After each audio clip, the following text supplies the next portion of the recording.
Simplified communication model. Simplified communication model তিনটি অংশ নিয়ে গঠিত, যথা 1. Source system, source and transmitter. 2. Transmission system. 3. Destination system, receiver and destination. Source system, যে data পাঠাতে হবে তা উৎস থেকে তৈরি করা হয়।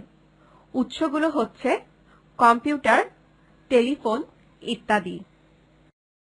ট্রান্সমিশন সিস্টেম, প্রেরকের কাজ হচ্ছে ডেটাকে এক প্রান্ত থেকে অন্য প্রান্তে কিংবা এক কম্পিউটার থেকে অন্য কম্পিউটারে অথবা এক ডিভাইস থেকে অন্য ডিভাইসে ট্রান্সমিশন সিস্টেমের মধ্য দিয়ে প্রেরণ করা এবং ডেটার নিরাপত্তা বিধানে একে এনকোড করা।